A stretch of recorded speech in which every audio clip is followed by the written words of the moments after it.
ಶ್ರೀ ರಾಘವ ನಂದಿನಿ ಸಭಾ ವತಿಯಿಂದ ಮಳವಳ್ಳಿ ಪಟ್ಟಣದ ಕೋಟೆ ಶ್ರೀರಾಮ ಮಂದಿರದಲ್ಲಿ ಶ್ರೀರಾಮನ ಪಟ್ಟಾಭಿಷೇಕ ವಿಜೃಂಭಣೆಯಿಂದ ಜರುಗಿದೆ.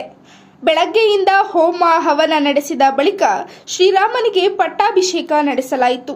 ಈ ವೇಳೆ ಅರ್ಚಕ ಸತ್ಯನಾರಾಯಣರವರು ಮಾತನಾಡಿ, ಶ್ರೀರಾಮ ಹಾಗೂ ಸೀತಾಮಾತೆಯನ್ನು ಪಟ್ಟದ ಮೇಲೆ ಕೂರಿಸಿ ಪೂಜೆ ಸಲ್ಲಿಸುತ್ತೇವೆ. ಆಳುವ ಸರ್ಕಾರವು ಬಡವರಿಗೆ ನೆರವಾಗಿ ರಾಮರಾಜ್ಯದ ರೀತಿ ನಡೆದುಕೊಳ್ಳಬೇಕು. ಎಲ್ಲರಿಗೂ ಸುಖ ಶಾಂತಿ ನೆಮ್ಮದಿ ಕರುಣಿಸಲಿ ಎಂದು ಹೇಳಿದರು.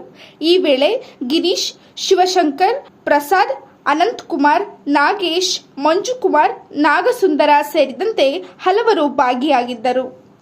ಮಂಡ್ಯ ಜಿಲ್ಲೆಯ ಮಳವಳ್ಳಿಯ ರಾಘವಾನಂದಿನಿ ಸಭೆಯ ಆಶ್ರಯದಲ್ಲಿ ವಿಶ್ವಾವಸುನಾಮ ಸಂವತ್ಸರದ ಚೈತ್ರ ಮಾಸದ ಕೃಷ್ಣ ಪಕ್ಷದ ತದಿಗೆಯ ದಿವಸ ಶ್ರೀರಾಮಚಂದ್ರನ ಪಟ್ಟಾಭಿಷೇಕ ಮಹೋತ್ಸವ ಅನ್ನುವಂಥದ್ದು ವಿಜೃಂಭಣೆಯಿಂದ ನಡೆದಿದೆ.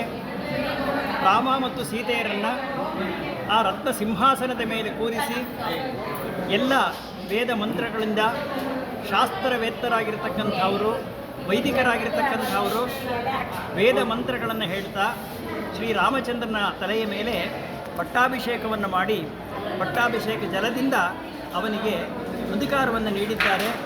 ಜೊತೆಗೆ ಅವನಿಗೆ ರತ್ನಮಯವಾಗಿರತಕ್ಕಂತಹ ಕಿರೀಟವನ್ನು ತೊಡಿಸಿ ಆ ಮಂತ್ರಗಳ ಮೂಲಕವಾಗಿ, ಶಾಸ್ತ್ರದ ವಾಕ್ಯಗಳ ಮೂಲಕವಾಗಿ ಪ್ರಜೆಗಳ ಆಶಯಗಳನ್ನು ಕೂಡ ಸಮರ್ಪಣೆ ಮಾಡಿದ್ದಾರೆ ವಸಿಷ್ಠಾದಿ ಮಹರ್ಷಿಗಳು ಅಂತ ಹೇಳಿ, ಹಿಂದೆ ಏನು ನಡೆದಿದೆಯೋ ಅದೇ ಕ್ರಮದಲ್ಲಿ ಈ ರಾಮನ ಪಟ್ಟಾಭಿಷೇಕ ಮಹೋತ್ಸವವನ್ನು ಇಲ್ಲಿ ಋತ್ವಿಕರಾಗಿರ್ತಕ್ಕಂಥವರು, ಶಾಸ್ತ್ರವೇತ್ತರಾಗಿರ್ತಕ್ಕಂಥವರು ಎಲ್ಲರೂ ಕೂಡ ಸೇರಿ ಮಾಡಿದ್ದಾರೆ.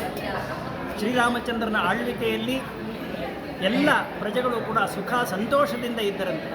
10,000 ವರ್ಷಗಳ ಕಾಲ ಅವನ ರಾಜ್ಯಭಾರವನ್ನು ಮಾಡಿದ. ಯಾರಿಗೂ ಕೂಡ, ಯಾವ ಒಬ್ಬ ಪ್ರಜೆಗೂ ಕೂಡ ಯಾವುದೇ ವಿಧವಾಗಿರ್ತಕ್ಕಂತಹ ತೊಂದರೆಗಳಿಲ್ಲ ಅನ್ನುವಂಥದ್ದನ್ನು ವಾಲ್ಮೀಕಿ ರಾಮಾಯಣದಲ್ಲಿ ನಾವು ಓದ್ತೇವೆ.